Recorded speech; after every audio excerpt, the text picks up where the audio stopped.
Children, please open Maths class workbook page number 112 to write number name 6.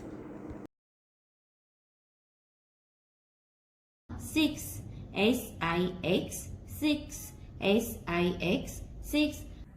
Children, first we will write number 6 over here. Number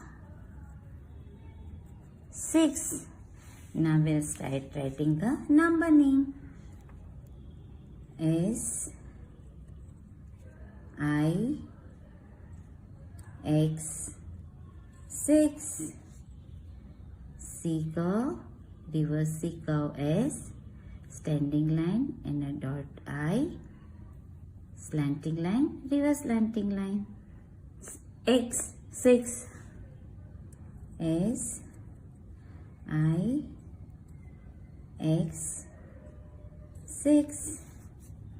S I X 6. S I X 6. S I X 6. Children, this is how you will complete the whole page at home.